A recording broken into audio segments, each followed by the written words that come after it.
Okay, this is how you make homemade beef stew. I know this is kind of off topic, but whatever.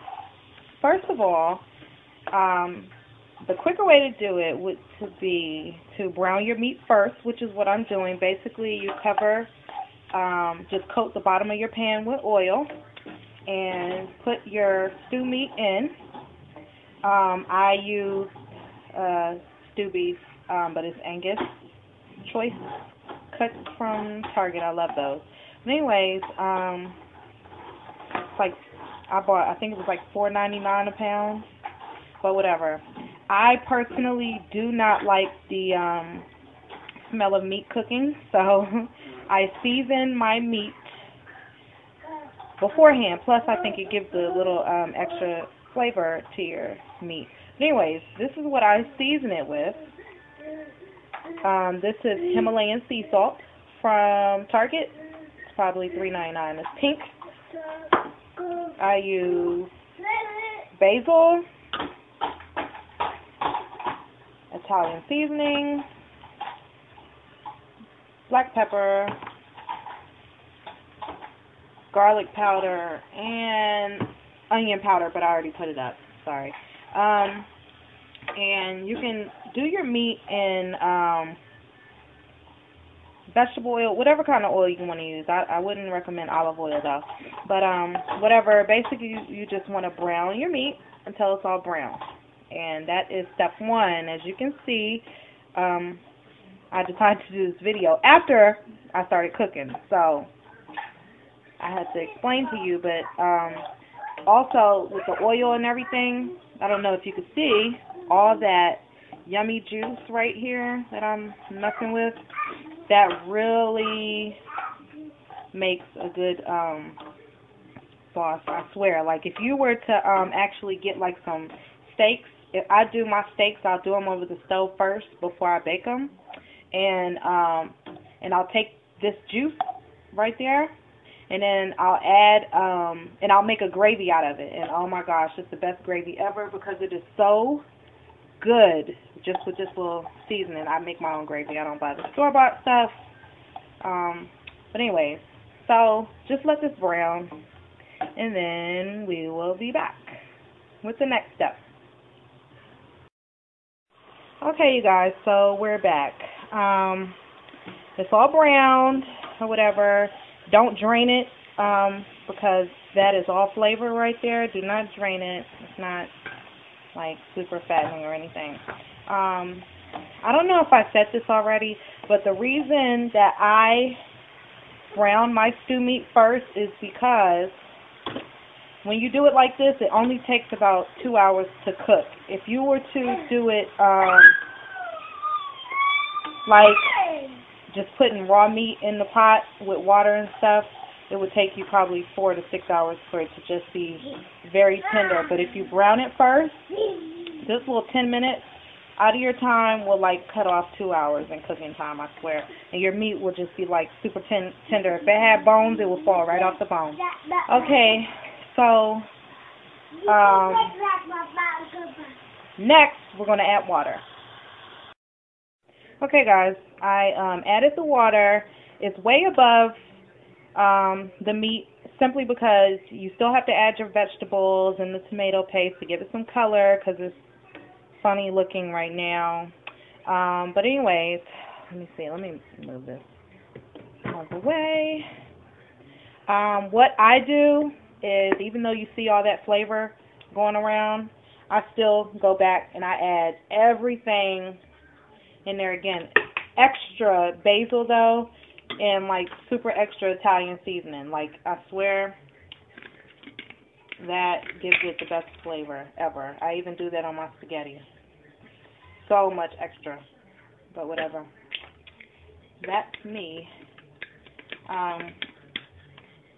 However, don't add any extra salt. And also for you guys who like to cook with seasoning salt, if you're going to use seasoning salt, do not use sea salt. I choose sea salt because it's a healthy alternative, and you don't have to use as much, but it's salty. So be easy on the sea salt. All right. So we did the basil, Italian seasoning. We're going to add some more onion powder in there. Alright. Some more garlic powder in there. And I do it very generous. I learned from my grandmother to cook by my nose. I do not cook by measuring, so I can't even help you there. You need to learn how to cook by your nose if you don't already, because I swear you will have the best food ever. And, okay, so just stir it up, you know, get all that in there. Next, what you will want to do is go on and add your tomato sauce.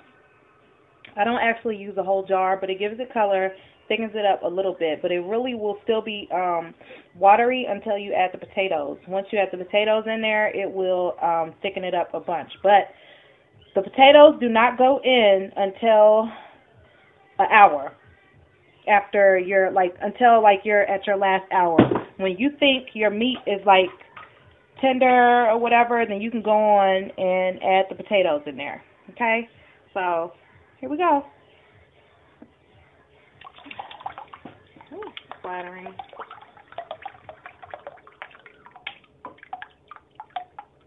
Okay, so I'm just going to check that, make sure it's where I want it. Color-wise.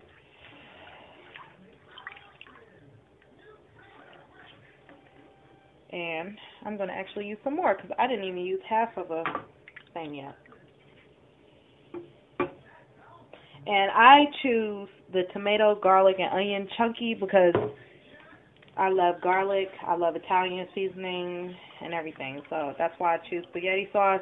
You can also use tomato paste, but I like tomato sauce.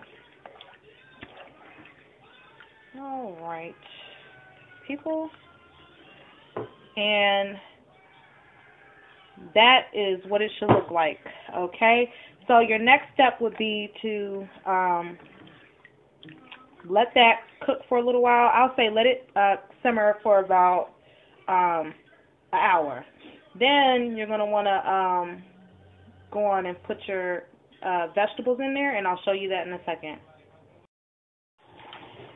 Okay, guys, now I'm back. I just wanted to show you quickly that when your meat gets to not super tender, but as you can see, it's breakable. Okay, so now you have your vegetables in here, and they are very frozen. I have never used the stew vegetables. Like I said, I normally do mixed vegetables. But this had carrots and potatoes and celery and onion and all that good stuff. So, see the potatoes and the carrots? So anyways, it looks like since the potatoes are so big, it might take them a while to thaw out. Just keep an eye on it. Don't let it get soggy. And that's pretty much it. I do actually add a can of sweet corn, like white corn or whatever, maybe the steamed bag kind, because I eat my stew over cornbread, and the corn just sets it off. Also, if you want it a little spicy, you can add crushed red peppers, but I have kids, so I tend not to do that. But anyways, there's the stew. Cook it for about typically, okay, I'll put it like this. If you're going to do the mixed vegetable, just plain mixed vegetables, you'll put those in about now and then let it cook for another maybe 30 minutes or so, and then you would cut up potatoes and add in there. Because that is the last thing you do is add the potatoes, because if you put them in too early, then they'll get mushy. The potatoes basically thicken it, but once again, because I'm not actually cooking, using fresh potatoes, I'm using these, I may have to thicken it. But if you don't know how to thicken it, call your grandma or something, she probably knows.